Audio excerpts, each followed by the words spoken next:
Got it. Okay, great. All right, excellent. Nice.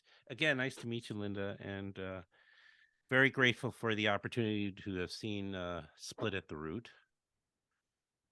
You know, I'm so glad that you took the time to watch it, actually. yeah.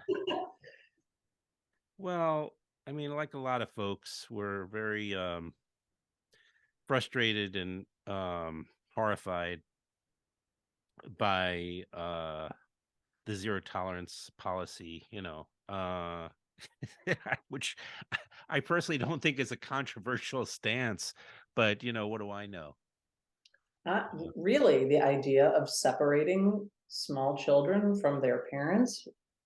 I don't understand the controversy around that at all. I mean, it's shocking, and it's also shocking to me that no one's been held accountable for that. There was a really incredibly researched piece in The Atlantic, I wanna say by Caitlin Dickerson, I believe that's right.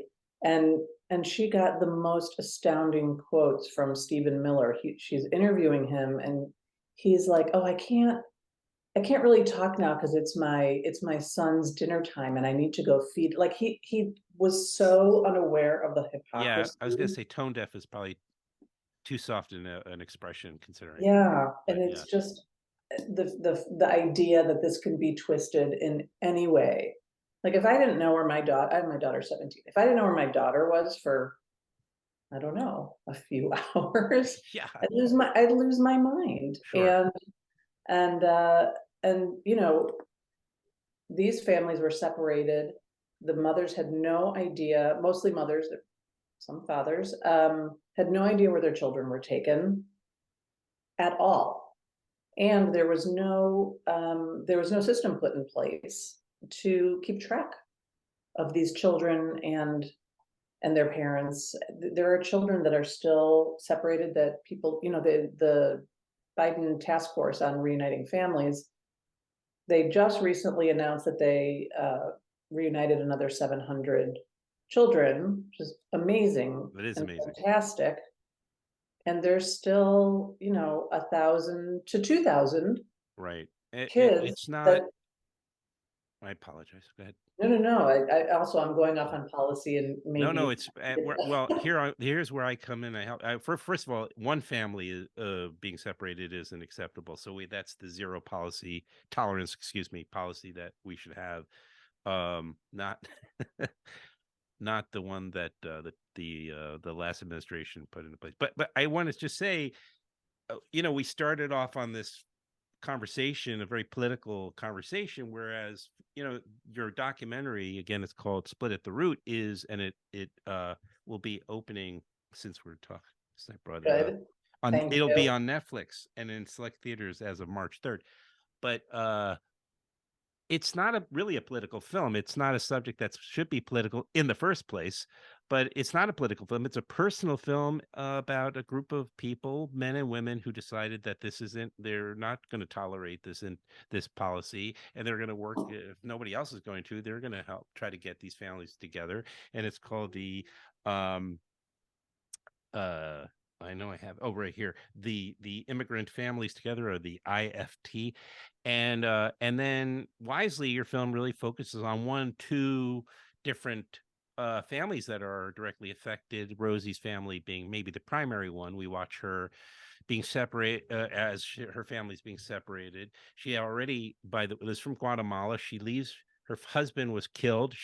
Her life is in danger, so she does what the last thing that any family member would want to do, and that's to leave two daughters behind so she could save her two sons' lives by bringing them up to the United States. I mean, everybody is a child of somebody if you don't have your own children. It's Right. so and then she comes to the United States, and more violence is thrust upon her by the United States horrible policies. Yes. And yeah, I mean, it's every piece of what you just said, every piece of this story that is in the film is just unimaginable. Yeah. is Right. unimaginable. It's And, true. the idea, I think, oh yeah, I'd throw myself in front of a bus for my daughter. They literally, these families, Yenny's family and Rosie's family, have had violence perpetrated against them. Rosie survived being shot in each arm. And then when, she's being extorted by a cartel and she can't pay any more money, she says, I don't have any more money. And they're like, that's okay. You can give us your oldest child, Yordi. Yeah, We have, that's the terms that she's living under. right, right. And so Right. to make that decision, she's going to save her son's life, and she has to take care of the little Fernando, who's 5. Yeah. So imagine you've recovered from being shot. Your husband has been assassinated, and now you need to make a trip with your 15-year-old who's in danger from the cartel and your 5-year-old child to get from Guatemala to the United States to claim asylum. And I mean, all of those steps, I feel like people in the United States, I feel like people in the world don't really understand all the difficulty of that. Like, think about it. Each of those steps. Yeah. How would you do that? How would I Right. do it? How do you Right. figure all of that out? And then on top of it, leaving your 2 daughters who are adolescents at home. I mean, what a crucial time for girls to be with their mother, right? Right. And so every step of it is pretty unimaginable. And in terms of how, we wanted to make this film, we wanted it to be personal and intimate, and we wanted it because I feel like it's very easy to look at the news and hear these numbers of thousands of, immigrants or migrants or caravan or like all that sensationalized language. It's real human beings who put their pants on one leg at a time, just like we do, trying to put food on their table. Just, they're humans, right? And that's what I wanted to do. I wanted to make an intimate, personal, human film that can show this is the experience of what people are going through. It's not people trying to cheat the system. It's not anything like that. They're coming because they're afraid for their lives. And it's legal. One of the biggest things that I learned as we were making this film is that it's legal to present yourself anywhere along the border of the United States to seek asylum. And that's what the Trump administration criminalized. I mean, our immigration system writ large is hugely problematic, and we need comprehensive immigration reform on so many levels from so many administrations that really, kick the can down the road.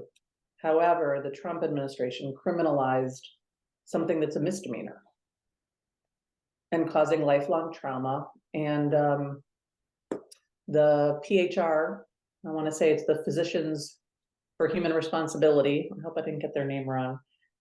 They've classified family separation as not trauma, but torture. Torture. And yeah, well, that makes complete sense to me.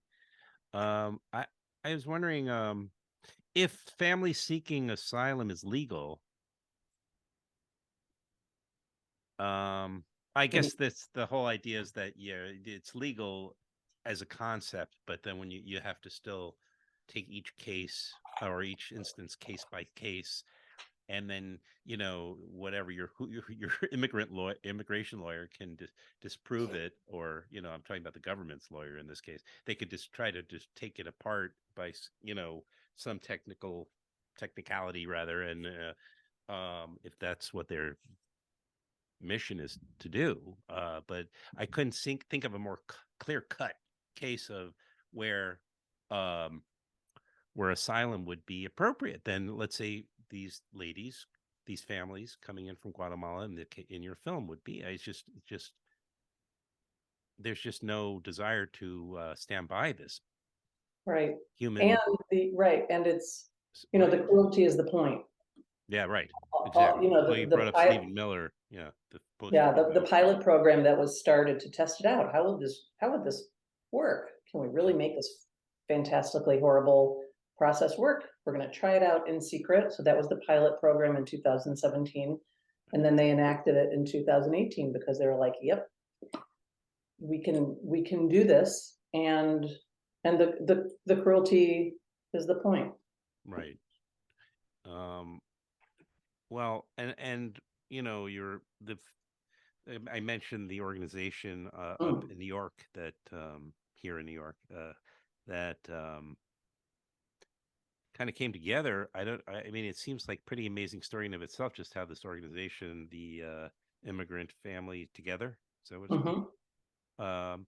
I mean, it just seems like you really fast tracked into from that existing into Rosie's story and Yenny's story, which is kind of more the larger point of the film. But that they deserve a kind of a second documentary almost to themselves in terms of how that group came together. I think because that's these are a bunch of white privileged more or less, right, people that live up in New York and have full-time gigs, and yet have found the time through and the energy and to I mean it's remarkable what they were able to accomplish. I have one statistic here that I jotted down about their success, right, which is they were able to reunite 134 families in 4 years just through their Right. work. And I mean, I would love to make a film just about immigrant families Well, together.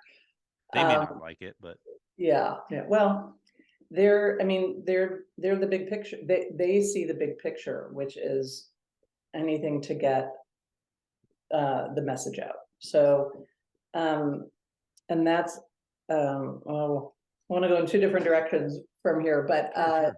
but the thing that happened was um, it's primarily white women, and it is across the country. So Julie, Okay. who is the co-founder, along with her husband Francisco,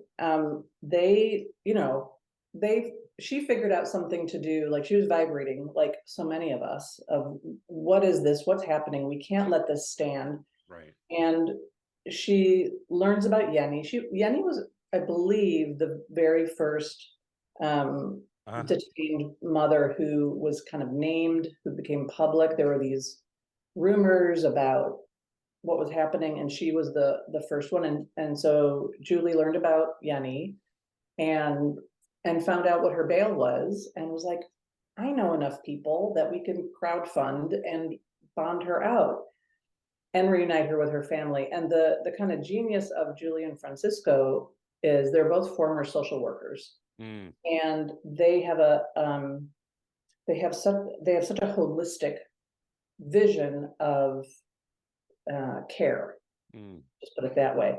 And so for them, it was because there are a lot of organizations, well, a lot. There are a bunch of organizations that pay bonds to get people out of detention.